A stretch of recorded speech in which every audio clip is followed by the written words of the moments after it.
Hi everyone, my name is Philip Birchall.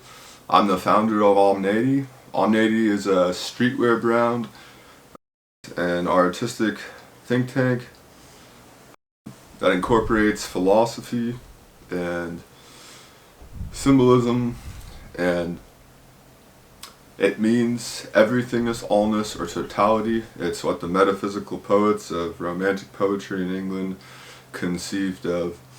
Nature carries traces of the divine, that there is a mystical empiricism, and the kind of tagline, I suppose, comes from Leonardo da Vinci, that states that everything is connected to everything, and we should learn to see that.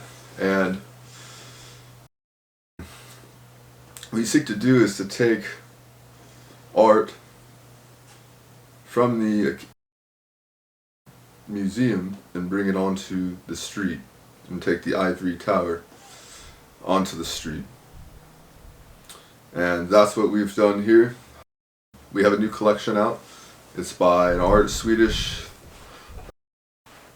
artist who was one of the first women to graduate from the Royal Academy of Art in Sweden. She was born in 1862. And her work is often described as spiritual abstractionism or mystical abstractionism.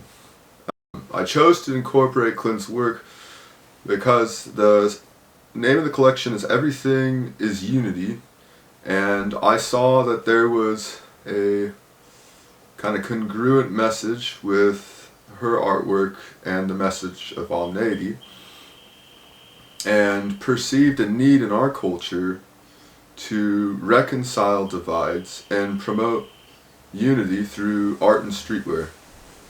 And so, following that, just a little bit about the artist. As I stated, she was one of the first women to attend the Royal College of Art, and she was awarded a studio and a cafe and an art gallery, and she kind of clashed with the traditional academic, more rigid rules of the academy. She was influenced by the plein air, the open air movement, the impressionist movement, and the abstract movement. And after training in a spiritual esoteric style, she went to these kind of spiritual meetings, and she got involved with the Theosophical Society, which is basically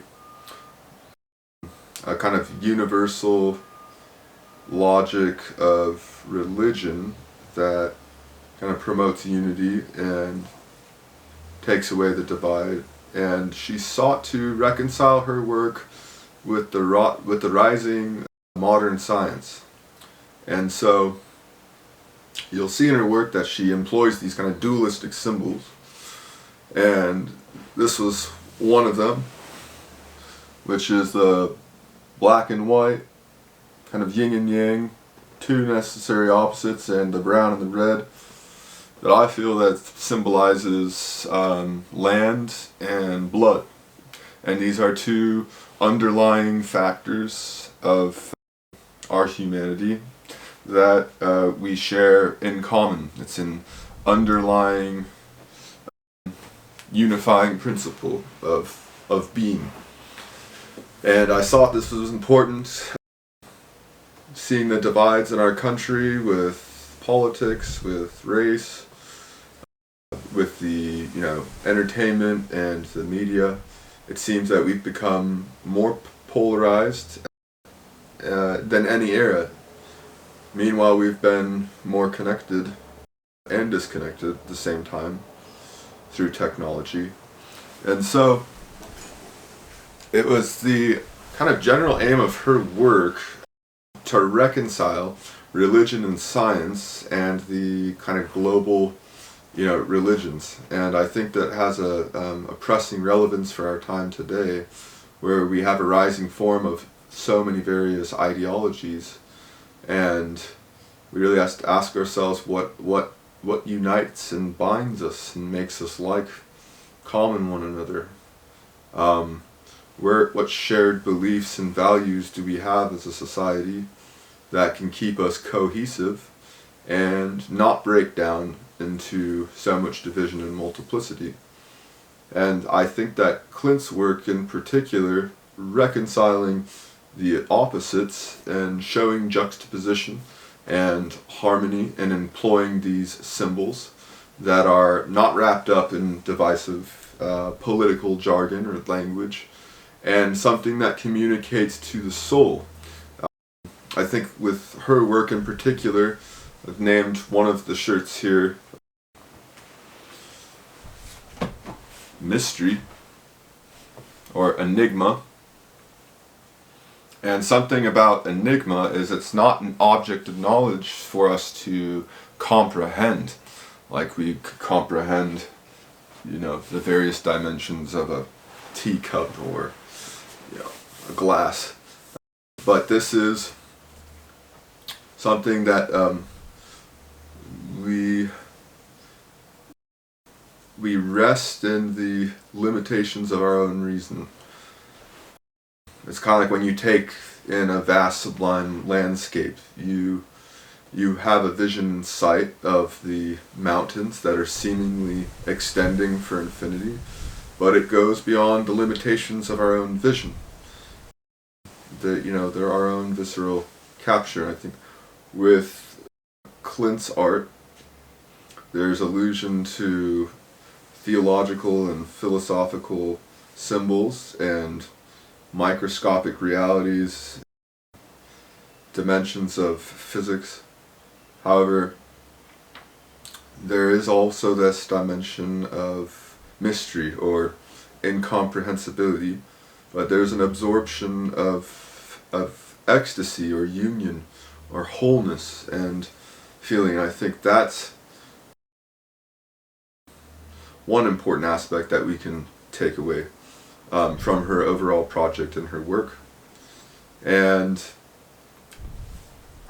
that this kind of visual expression of the spiritual world, I think, is an important aspect in the tendency of modern art to go towards the Greek god Dionysus, which is ecstasy, irrationality, meaninglessness, passion, revelry. And then you have, Apolline, which is rationality, order, clarity, structure.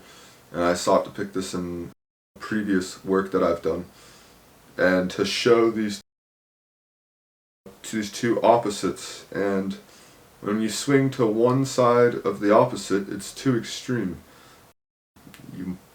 We must find the happy medium, the golden ratio, the middle. That truth is two sides, no matter how you splice it. I think Spinoza, who made that statement, pointed an illuminating reality that existence is ambiguous, and like these paintings, there is mystery, and there is incomprehensibility, and we do meet the limitations of reason, even with the most sophisticated quantum computing. There's also going to be these limitations, the ability to apprehend reality. I like G.K. Chesterton said, the logician tries to get the heavens in his mind, and the poet gets his mind to the heavens. And so my hope is that these artworks would be a breath of fresh air, something restorative or rejuvenation to our soul.